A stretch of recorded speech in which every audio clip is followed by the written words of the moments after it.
এখন বাজে ঘড়িতে ডট 3:10, 4:30 থেকে শো।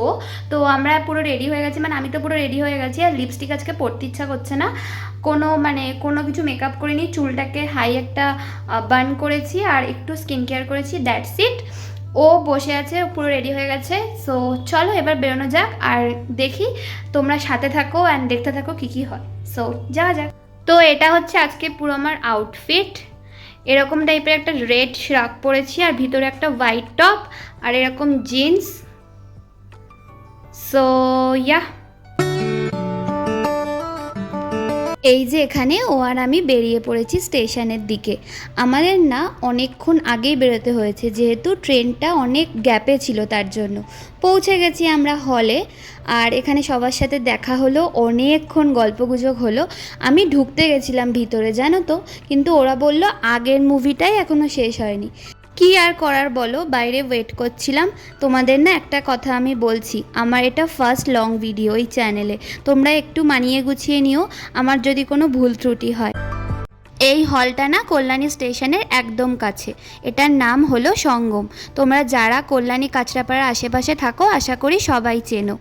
ওখানে অনেক পপকর্ন স্যান্ডউইচের কাউন্টার ছিল, সবাই বলছিল এখনই একবারে নিয়ে ঢোকা যাক, বাট আমি বললাম আগে ঢুকি, বসি, মুভি স্টার্ট হোক, দেন কিনবো।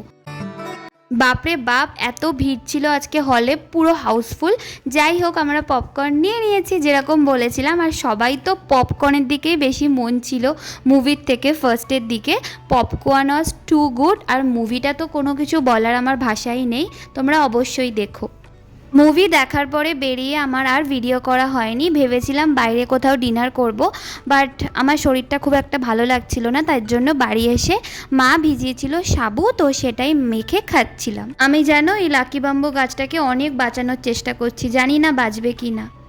আজকে হচ্ছে সোমবার, জন্মাষ্টমী, তো সবাইকে জানাই হ্যাপি জন্মাষ্টমী। আজকে দিনটা সবার খুব ভালো কাটুক।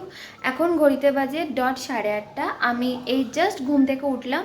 এখন কি করব জানো, নিচে যাব, চা খাবো একটু, দেন আমি সেরকমভাবে গোপালের পুজো ওরকমভাবে দেই না, আমাদের গোপাল নেইও। একটু ভেবেছি ঠাকুরকে তালের বড়া, তালের ক্ষীর আর যদি অন্য কিছু পারি সেগুলো দেব। তো তার জন্য আমি আগে চা ফা খেয়ে নিয়ে স্নান করে দেন আমি বসবো ভোগের রান্নাটা করতে। আর তার আগে না আমি একটু ঘরে রান্নাও করে নেবো, আজকে নিরামিষ হবে। তো যেহেতু আজকে জন্মাষ্টমী তাই জন্য আমিষ হবে না। তো চলো আজকের দিনটাকে শুরু করি। নিচে এসে মাকে জিজ্ঞেস করলাম সাদা চা খাবে না লাল চা খাবে, তো মা বললো লাল চাই কর। তো এখানে আমার চা রেডি, এবার খেয়ে নেওয়া যাক। ঘড়িতে বাজে দুপুর 2টো, আমি রান্না বসিয়ে দিয়েছি। আজকে রান্না করতে একটু দেরি হয়ে গেল, পনির আর কচুরমুখী হবে। আর এখানে আমি মাখছিলাম তালের বড়ার জন্য, আর মা কোড়াচ্ছিল নারকেল। আমার ইচ্ছা আছে সন্ধ্যে 6টা 6:30 নাগাদ আমরা এই গোপালকে ভোগটা দিয়ে দেব। তো এখানে আমার তালের বড়া রেডি, বাট আজকে না বড়াগুলো সামহাও কেন জানি না লেগে লেগে যাচ্ছিল। আর এখানে আমি গোপালকে ভোগও দিয়ে দিয়েছি। দেখো ঘড়িতে বাজে সন্ধ্যে 6:30, তাও আকাশে কত সুন্দর আলো রয়েছে। ঠিক আছে, আজকের ব্লগটা এইটুকুই রাখছি, দেখা হবে তোমাদের সাথে নেক্সট ভিডিওতে।